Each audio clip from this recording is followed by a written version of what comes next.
प्यारे बच्चों, आज के इस वीडियो क्लास में आपका बहुत बहुत स्वागत है। आज हमने कक्षा 10 का चैप्टर 1 का एक महत्वपूर्ण प्रमेय लिया हुआ है जिसका नाम है फंडामेंटल थ्योरम ऑफ अरिथमेटिक, यानी अंकगणित का आधारभूत प्रमेय। ये क्या कहता है इसको हम लोग समझेंगे कि इसका कथन क्या है, और इसको हम लोग अच्छे से समझेंगे और फिर इस पर आधारित प्रश्नों को करेंगे। आज के इस क्लास में हमारा यही टारगेट है कि हम आपको इस आधारभूत प्रमेय को अच्छे से समझा सकें और फिर इस पर आधारित जो प्रश्न हैं उसको कर सकें और आप इसको सीख सकें। यही हमारा उद्देश्य है। तो चलिए हम प्रारंभ करते हैं अंकगणित का आधारभूत प्रमेय, फंडामेंटल थ्योरम ऑफ अरिथमेटिक। ये इस प्रकार इसका कथन दिया जा रहा है कि every composite number can be uniquely expressed as a product of primes except for the order in which they occur. इसका मतलब ये है, कंपोजिट नंबर्स जिसको हम भाज्य संख्या कह रहे हैं, इसका हिंदी में देखें तो ये कथन कह रहा है कि हम सभी भाज्य संख्याओं को अद्वितीय रूप से क्रम का ध्यान रखे बगैर अभाज्य संख्याओं के गुणनफल के रूप में व्यक्त कर सकते हैं। यानी जो भी भाज्य संख्या है, तो पहले समझेंगे कि भाई भाज्य क्या है और फिर अभाज्य क्या है। तो चलिए इसको हम लोग थोड़ा सा देखते हैं कि भाज्य और अभाज्य क्या है, और फिर भाज्य को हम अभाज्य के रूप में लिख सकते हैं, यह प्रमेय कहता है। और अद्वितीय रूप से यूनिकली लिख सकते हैं, ये बात कह रहा है। यानी एक तरह से ही उसको लिख पाएंगे और उसमें जो ऑर्डर होगा केवल उसकी अदला बदली की जा सकती है। तो इस पूरे स्टेटमेंट्स से जो निष्कर्ष निकल रहा है उसको हम लोग समझने की कोशिश कर रहे हैं कि ये पूरा स्टेटमेंट जो है वो क्या कह रहा है। इसको चलिए हम लोग देखते हैं। इसको हम साइड में कर दिए हुए हैं। तो यहाँ देखने की कोशिश ये हम कर रहे हैं कि ये पूरा स्टेटमेंट समय क्या कह रहा है। एक बार फिर ध्यान से इसको देख लीजिए कि every composite number can be uniquely expressed as a product of primes except for the order in which they occur. That means कि सभी भाज्य संख्याओं को अद्वितीय रूप से हम अभाज्य संख्याओं के गुणनफल के रूप में व्यक्त कर सकते हैं। ठीक है, क्रम का ध्यान रखे बगैर। ये पूरा स्टेटमेंट हमारा है और इस पूरे स्टेटमेंट्स को हम यहाँ साइड में लगा दे रहे हैं आपके लिए, और इसको पूरे अच्छे से समझने की कोशिश हम लोग कर रहे हैं विथ एग्जाम्पल्स। तो ये सबसे पहले समझना है कि भाज्य क्या है और अभाज्य क्या है, इसको हम लोग देखने की कोशिश कर रहे हैं। तो देखिए, जो गिनती की संख्याएं जिसको हम प्राकृत संख्या कहते हैं, वो या तो भाज्य होंगी या अभाज्य होंगी। सम, विषम, भाज्य, अभाज्य आप नाम सुने होंगे। तो वैसी संख्याएं जो एक या स्वयं से केवल विभाजित होती हैं उनको हम लोग अभाज्य संख्या कहते हैं। और वैसी संख्याएं जिनका एक और स्वयं के अलावा किसी अन्य संख्या से भी विभाजित होती हैं, अर्थात जिनका 2 से अधिक गुणनखंड होता है, उनको हम भाज्य कहते हैं। इसका 2 से अधिक गुणनखंड होता है, 2 से अधिक गुणनखंड होता है,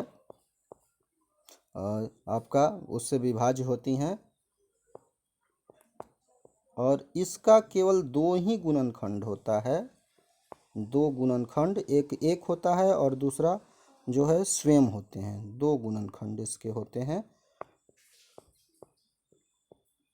उदाहरण अगर हम लोग देखें तो अभाज्य संख्या, सबसे छोटी अभाज्य संख्या है 2, उसके बाद आता है 3, 5, 7, ठीक है, 8 जो कि 2 से विभाज्य है, 1 और 8 को छोड़कर, इसलिए वो आपका जो है भाज्य हो जाएगा। उसी तरह से 9 3 से विभाज्य है, 1 और 9 को छोड़कर, इसलिए वो भी भाज्य है।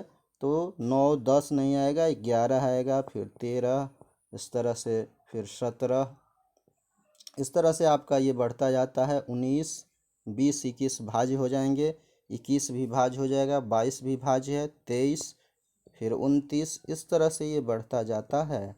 अभाज्य की जो पूरी संख्या है वो अनगिनत है, उसको आप गिन नहीं सकते। और जो भाज्य है, ये भाज्य आपका शुरू होता है 4 से। सबसे छोटी भाज्य संख्या 4 है।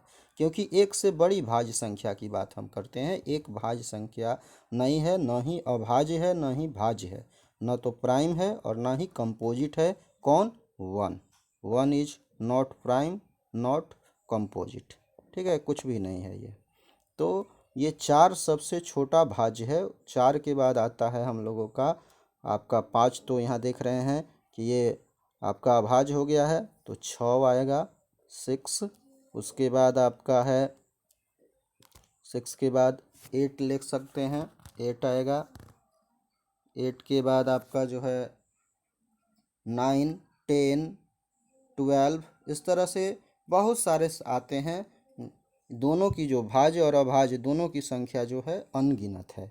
तो हमारा यहाँ पे देखिए समझने की बात यह है कि हम लोग जो हैं वह अभाज्य को, तो जो अभाज्य है उसको तो हम लोग लिख सकते हैं 1 गुने अभाज्य। हमेशा कोई भी प्राइम को हम p से सूचित करते हैं तो p को हमेशा 1 इंटू पी लिख सकते हैं।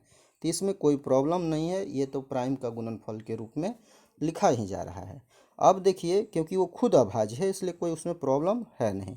लेकिन अगर भाज्य है तो यह प्रमेय ये कहता है कि उसको हम अभाज्य के गुणनफल में हमेशा लिख सकते हैं। ये खास बात है, अभाज्य के गुणनफल में हम इसको हमेशा लिख सकते हैं।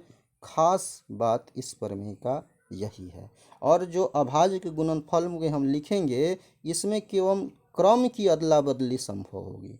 क्रम की अदला बदली यानी उसको हम क्रम का ऑर्डर चेंज कर सकते हैं, अदला बदली कर सकते हैं, केवल यही कर सकते हैं। बाकी जो उसमें अभाज्य आएंगे वो बदलने वाले नहीं हैं। आप जब भी उसका करेंगे जो अभाज्य गुणनखंड, तो वही अभाज्य बार बार आएंगे। जैसे एग्जाम्पल के तौर पे हम ले रहे हैं, मान लीजिए हमने कोई संख्या लिया हुआ है, सबसे छोटी संख्या मान लीजिए हमने अभी लिया था 4 को ही ले लीजिए। सबसे छोटा भाज्य है 4, तो 4 को हम लोग देखिए लिख सकते हैं 2 इंटू 2। ठीक है, और 2 क्या है यहाँ पे देखिए अभाज्य है, अभाज्य। इसको दोनों 2 को आपस में बदल करके भी लिखेंगे तो ये 2 इंटू 2 ही होगा। उसके बाद अगला जो है भाज्य है वो 6 है, अगला कंपोजिट नंबर 6 है, और इस 6 को हम लिख सकते हैं 2 इंटू 3। अब देखिए 2 इंटू 3 लिखें, अगर क्रम की अदला बदली करेंगे तो 3 इंटू 2 लिखेंगे। लेकिन जो अभाज्य इसमें आ रहा है, जो प्राइम आ रहा है, वह प्राइम आपका केवल कौन है? तो वह है 2 और 3। केवल उसकी क्रम की अदला बदली हो रही है। अभाज्य जो है वो बदल करके कोई दूसरा 2 3 को छोड़कर कोई 5 नहीं आ जा रहा है। तो इस मायने में ये अद्वितीय होता है कि उसकी क्रम की अदला बदली हम केवल कर सकते हैं, लेकिन जो प्राइम आएंगे वो एक ही रहेंगे, वो बदलेंगे नहीं। 6 के बाद देखिए अगला जो है वो 8 है। 8 को भी हम लोग लिख सकते हैं 2 दूना 4 दूना 8। ठीक है, उसी तरह से मान लीजिए अगर कोई बड़ा ले लेते हैं, कोई भी बड़ा नंबर, मान लीजिए हम लोगों ने 30 ले लिया, थोड़ा सा बड़ा नंबर लिया है। तब आ रहा है कि भाई इसको कैसे लिखें। तो इसको लिखने के लिए देखिए कोई विशेष बात नहीं है, जैसे एलसीएम निकालते हैं उस तरह से हम इसको सक्सेसिव आप डिवीजन करेंगे। जैसे हमने ले लिया ये 30 नंबर, और इस 30 को हम डिवाइड करेंगे रूल ऑफ डिविजिबिलिटी से। तो सबसे पहले देखिए लास्ट में 0 है, 2 से डिविजिबल है, तो 2 से डिवाइड करेंगे, 15 2 जा 30। अब लास्ट में 5 आ गया, तो या तो 5 से डिविजिबल होगा, और चूंकि दोनों का सम 5 और 1 6 है, इसलिए 3 से भी डिविजिबल होगा। तो 3 से डिवाइड कर लेते हैं, 3 5 जा 15, फिर 5 1 जा 5। तो देखिए इसको हम लिख सकते हैं 2 इंटू 3 इंटू 5। अब इसमें देखिए जो प्राइम्स आ रहे हैं, वह प्राइम्स आ रहा है 2 3 और 5। अब इसमें क्रम की अदला बदली की जा सकती है। भाई इसको लिखने के लिए कोई लिखेगा कि भाई 3 इंटू 2 इंटू 5, तो भी ये 30 ही आएगा। लेकिन जो प्राइम है वो तो 2 3 5 ही है ना, तो इसलिए यह इसका अभाज्य गुणनखंड है, यह इसका प्राइम फैक्टराइजेशन, इसी को हम कहते हैं प्राइम फैक्टराइजेशन, अभाज्य गुणनखंड। इसकी हिंदी मीनिंग है अभाज्य गुणनखंड। खंड। ठीक है, तो कोई भी संख्या उसको आप सक्सेसिव डिवाइड करके प्राइम से ही डिवाइड करना है। और उसके लिए देखिए आपको जो हमने बताया कौन कौन से प्राइम्स हैं उसको आपको याद रखना है, उसको नहीं भूलना है। अभाज्य जो है प्राइम्स जो शुरू हो रहे हैं उसको शुरू के प्राइम्स को आपको याद रखना है कि सबसे छोटा प्राइम 2 है तो सबसे पहले हम 2 से ही उसको डिवाइड करेंगे अगर डिवाइड हो रहा है तो।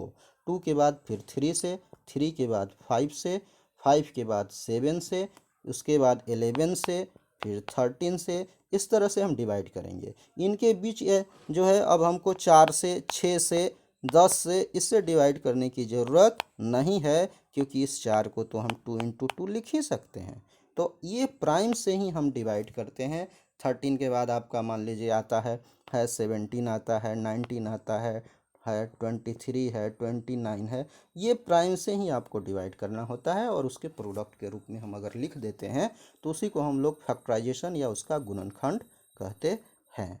तो ये स्टेटमेंट बस यही आपसे कहता है कि कोई भी, इस स्टेटमेंट को आप एक बार अगेन देख सकते हैं कि कोई भी जो आपके पास ये स्टेटमेंट्स आपसे कह रहा था कि कोई भी जो आपके पास है कंपोजिट नंबर उसको यूनिकली किस मायने में, except for the order in which they occur, वो जो ऑर्डर उनका है उसको ध्यान में रखे बगैर हम उसको एक्सप्रेस कर सकते हैं यूनिकली।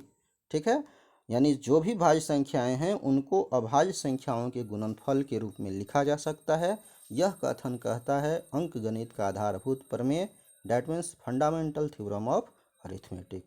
तो आप हम समझते हैं कि आपको ये पूरा कथन जो है समझ में आ रहा होगा कि किस तरह से हम लोगों ने ये पूरा काम किया हुआ था कि कोई भी भाज्य संख्या है उसको अभाज्य के गुणनफल के रूप में लिख सकते हैं। यही ये कथन कहता है, उसमें क्रम की अदला बदली संभव है। और इस तरह से हम लोगों ने ये देखा कि किस तरह से ये जो भाज्य संख्याएं हैं उसको अभाज्य गुणनखंड उनका की कर सकते हैं। बड़ी संख्याएं होंगी तो उनको एलसीएम की तर्ज पे हम लोग डिवाइड करेंगे और फिर उसको गुणनफल के रूप में लिख देंगे। ठीक है, तो ये समझ में आपको आ गया होगा। अब इस पे हम एक क्वेश्चंस करेंगे आपको और ये देखेंगे कि इसके प्राइम फैक्टराइजेशन की हेल्प से हम लोग एलसीएम और एचसीएफ दोनों निकाल सकते हैं और किस तरह से वो एलसीएम एचसीएफ निकालेंगे इसको हम लोग समझेंगे। हमने यहाँ पे दो क्वेश्चंस लिया हुआ है, एक में प्राइम फैक्टराइजेशन हम लोग करने के लिए लिए हुए हैं और दूसरा में किस तरह से उस प्राइम फैक्टराइजेशन अभाज्य गुणनखंड विधि द्वारा हम लोग किस तरह से उसका एचसीएफ और एलसीएम निकालेंगे इसकी चर्चा करेंगे हम लोग इस प्रश्न में, दूसरे प्रश्न में। तो पहला जो प्रश्न है हमारे पास केवल प्राइम फैक्टराइजेशन लिया हुआ है। जो क्वेश्चन फर्स्ट है वो प्राइम फैक्टराइजेशन हम लोगों को निकालना है किसका, 60 का और 120 का, ये दो का निकालना है। तो हमने जैसा आपसे बात अभी किया कि भाई आप उसको डिवाइड करेंगे, उसको डिवाइड करेंगे एलसीएम की तर्ज पे। तो 60 को चलिए डिवाइड करते हैं। तो सबसे पहले छोटा प्राइम लेते हैं वो है 2, 2 से डिवाइड करेंगे तो ये 30 आ जाएगा, 2 3 जा 6 हो जाएगा, 0 0 उतर जाएगा। फिर 2 से करेंगे तो 15 2 जा 15 दूना 30 हो जाएगा। फिर अब 2 से डिवाइड नहीं होगा, 3 से करेंगे, 3 पचे 15। तो ये 60 जो आ गया वह क्या आ रहा है, 2 इंटू 2 इंटू 3 इंटू 5। यही इसका प्राइम फैक्टराइजेशन हो गया। अगला था हमारे पास 60 के बाद ये जो था वो 120 नहीं है, 200 है भाई।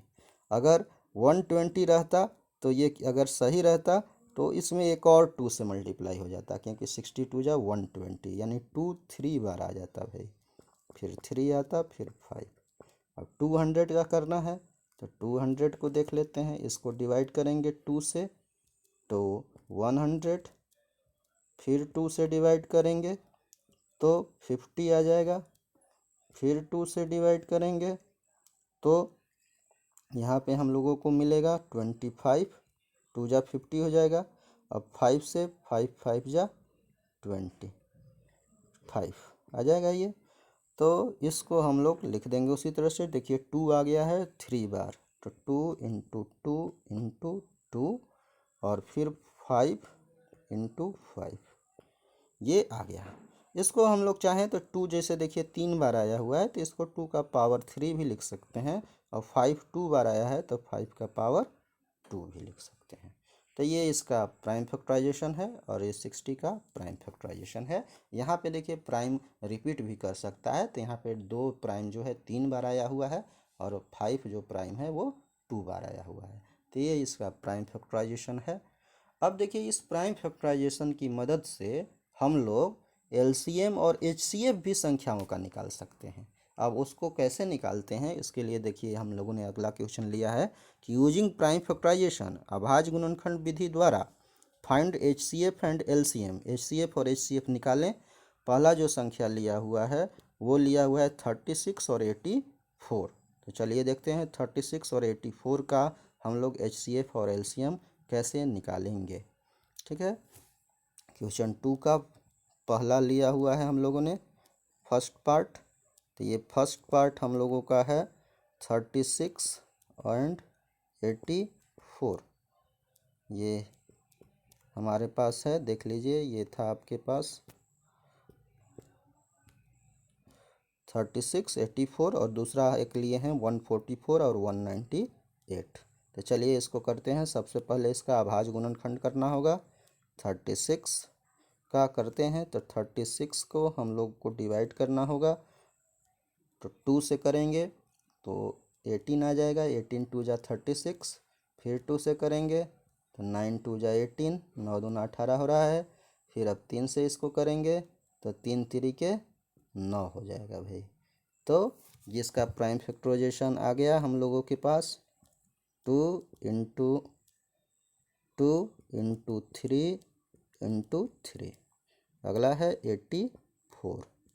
तो 84 को प्राइम फैक्टराइजेशन करेंगे तो 84 के लिए देखते हैं क्या हो रहा है भाई। तो 84 में 2 से जब डिवाइड करेंगे हम लोग तो 2 4 जा 8 और 2 2 जा 4 आ गया ये। अब फिर देखिए 2 से डिविजिबल है तो फिर 2 से करेंगे, 2 2 जा 4 और 2 1 जा 2। फिर 2 से करेंगे और 2 से अब नहीं होगा, 3 से, तो 3 से 3 7 जा 21। ये आ गया। तो इसको लिख लेते हैं 2 इंटू 2, ठीक है, इंटू 3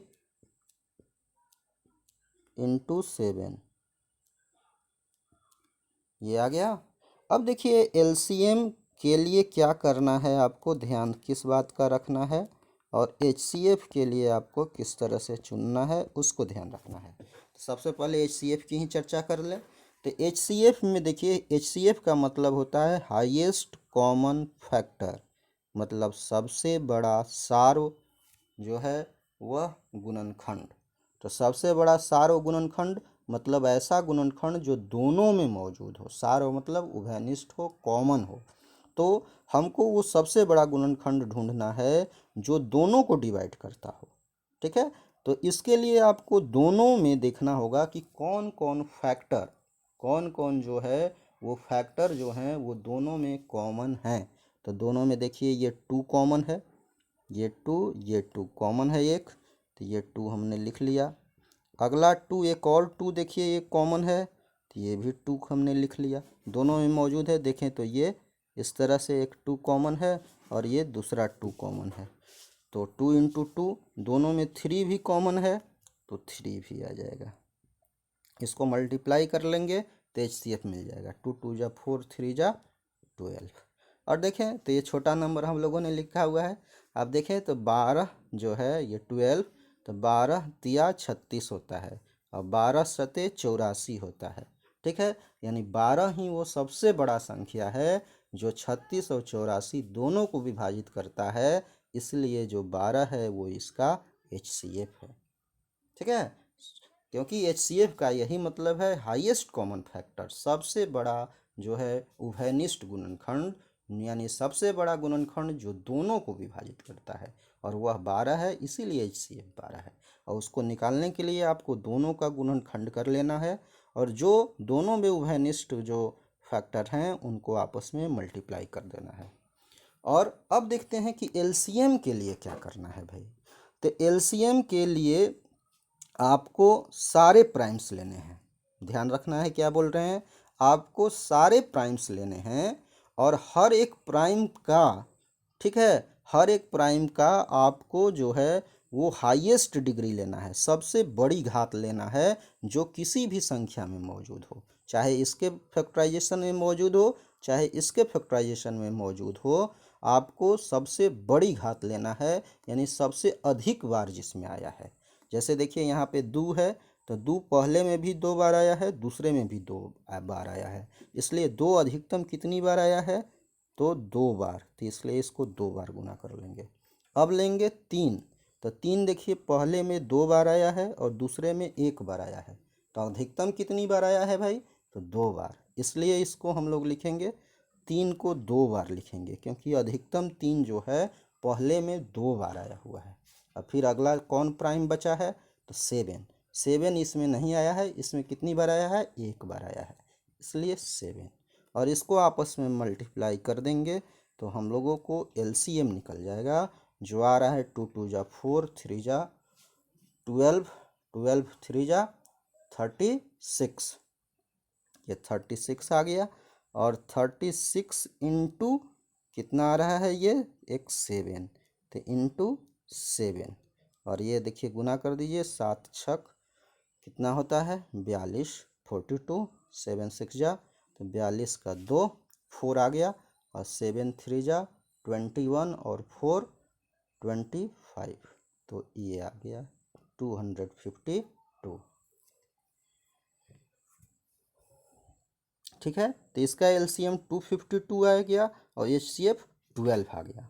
ठीक है, इसी तरीके से जो अगला प्रश्न है उस अगले प्रश्न में भी हम जो है उसका एलसीएम और एचसीएफ निकाल सकते हैं, जो दिया गया है 144 और 198। चलिए इसको भी देख लेते हैं हम लोग कि इसका क्या आ रहा है भाई, इससे स्पष्ट आपको हो जाएगा और आप आराम से इस तरह के बुक से और अपने से कोई भी संख्या लेकर के उसका एलसीएम एचसीएफ निकाल सकते हैं, उसका प्राइम फैक्टराइजेशन कर सकते हैं। तो 144 हमारे पास है और 198 है, इसको भी चलिए देख ही लेते हैं।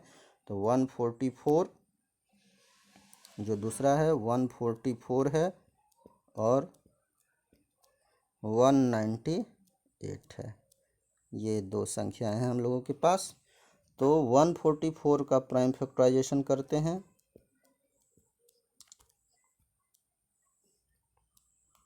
देखते हैं इसको क्या आ रहा है।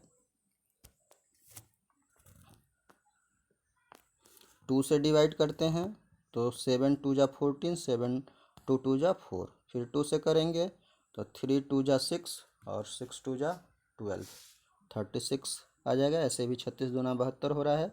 2 से करेंगे 18 दूना 36, फिर 2 से करेंगे 9 दूना 18, ठीक है, फिर 3 से अब करेंगे और 3 तिरिके 9, ठीक है। तो इसका प्राइम फैक्टराइजेशन हमें मिल गया। तो 144 के लिए हमको मिल रहा है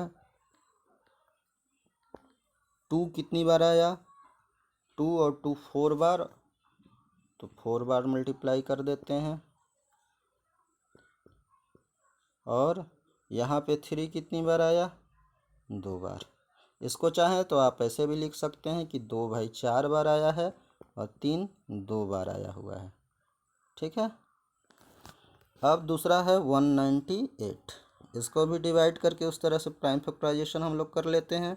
तो चलिए करते हैं 198 को,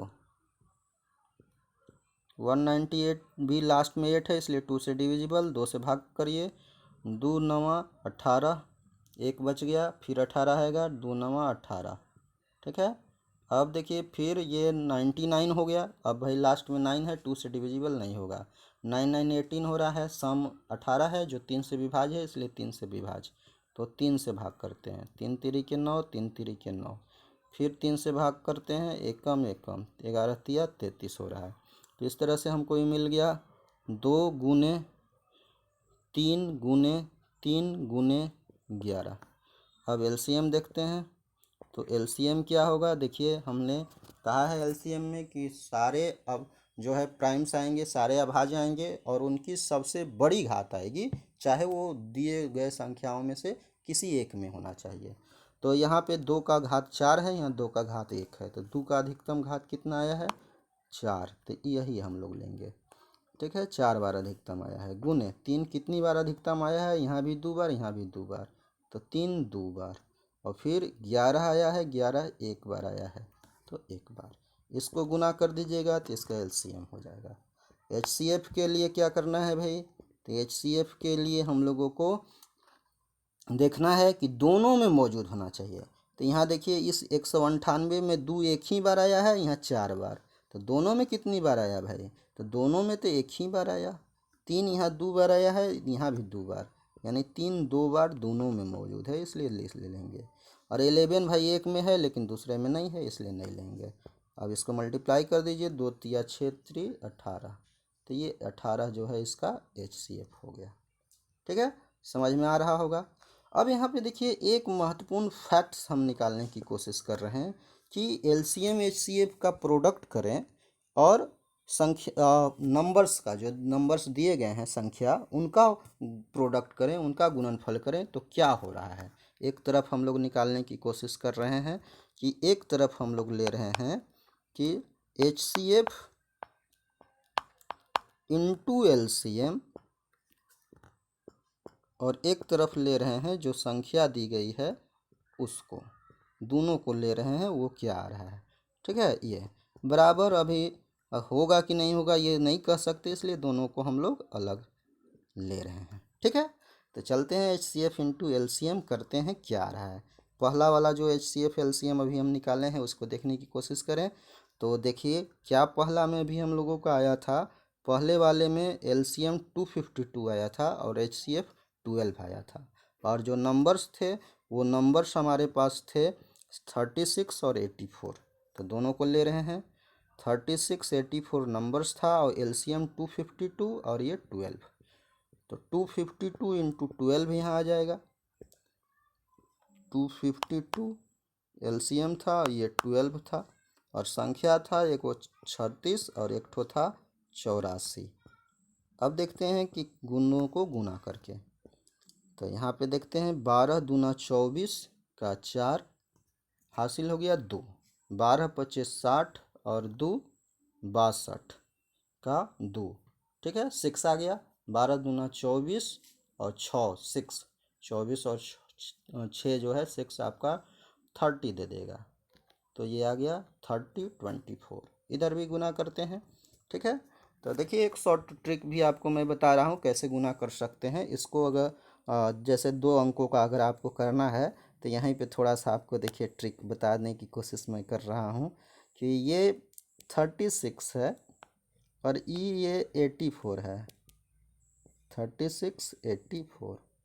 तो आप क्या कर सकते हैं कि पहले इसको मल्टीप्लाई करिए 6 इंटू 4, तो ये 6 4 जा 24 आएगा, इसको लास्ट में 4 लिख दीजिए। जो हासिल आ गया 2 उसको रखे रहिए। अब क्रॉस मल्टीप्लाई करिए, तिर्यक गुना, तो 3 चौका 12 और 8 छक 48, तो ये 48 आ गया और 12 आ गया। 48 और 12 अगर आप जोड़ते हैं तो 48, देखिए ये तिरछा तिरछी गुना है, करना है, 4 तिया 12 और 8 छक 48, तो 48 और 12 आप ऐसे भी जोड़िएगा तो 60 आएगा, और 2 उसमें जोड़ दीजिए तो 62 आ जाएगा। कैरी जो आया है उसको जोड़ देना है, 62 का 2 6 बचा, 8 तिरी 24 और 6 30, तो ये भी कितना आ रहा है आपको, शॉर्ट तरीका भी आपको बता दिया, तो ये भी आ रहा है 30 24। तो हम लोग यहाँ से निष्कर्ष ये निकाल सकते हैं कि जो ये आया है एच सी एफ आया और एल सी एम, दोनों का जो गुणनफल आया वो दोनों संख्याओं के गुणनफल के बराबर आया। तो ये निष्कर्ष निकलता है 2 संख्याओं के लिए, 2 नंबर्स के लिए। ये बात 3 नंबर्स के लिए लागू नहीं होता, इसलिए आपको 3 नंबर्स के लिए लागू नहीं करना है। 2 नंबर्स के लिए हमारे पास H C F into L C M equal to product of that numbers, जो यहाँ ए और बी हैं। 2 नंबर्स ए एंड बी के लिए यहाँ पे हमारे पास ये बात कही जा रही है, इसका ध्यान रखेंगे तो ये लागू होता है। तो आपका ये होमवर्क है कि आप जो दूसरा 144 144 जो हमारे पास दूसरा नंबर था और 198 था। इसके लिए वेरीफाई करें कि क्या हो रहा है। Verify that HCF into LCM बराबर product of numbers A into B आना चाहिए, यानी 144 इंटू 198। यह आपका होमवर्क रहा। और इस तरह से आप देख सकते हैं कि किस तरह से हम लोगों ने इस सेशन में देखा कि जो भी हमारे पास दिए गए हैं संख्या, उनका प्राइम फैक्टराइजेशन हम लोग कर सकते हैं। ये आपको करके बताया। 60 का किया था, फिर 200 का किया था, फिर जो है सो इसी प्राइम फैक्टराइजेशन की हेल्प से हम LCM और HCF निकाल सकते हैं। LCM के लिए आपको हर एक प्राइम को लेना है, लेकिन उसका हाईएस्ट डिग्री लेना है, सबसे बड़ी घात लेना है जो किसी भी संख्या में मौजूद हो। और HCF के लिए दोनों में जो उभयनिष्ठ है, दोनों में जो कॉमन है फैक्टर, उसी को लेना है और उसको आपस में मल्टीप्लाई कर देना है। LCM का मतलब है लोएस्ट कॉमन मल्टीपल, ठीक है, और HCF हाईएस्ट कॉमन फैक्टर। इस तरह से हम लोग LCM और HCF उसका निकाल सकते हैं, ठीक है। और फिर हम लोगों ने ये वेरीफाई किया कि दो संख्याओं के लिए HCF इंटू LCM बराबर उन संख्याओं का गुणनफल। HCF into LCM equal to product of numbers, ये आता है। और आपका ये होमवर्क सामने दिया हुआ है कि आप इन दो संख्याओं के लिए जिसका LCF LCM हमने ऑलरेडी निकाल रखा है, उसको आप वेरीफाई करें कि HCF इंटू LCM जो है product of numbers A into B के इक्वल है कि नहीं। और इस तरह के प्रश्नों को आप करने में करेंगे और इस तरह समझेंगे कि भाई ये जो थ्योरम्स हैं भी, उसको भी आप भूले नहीं।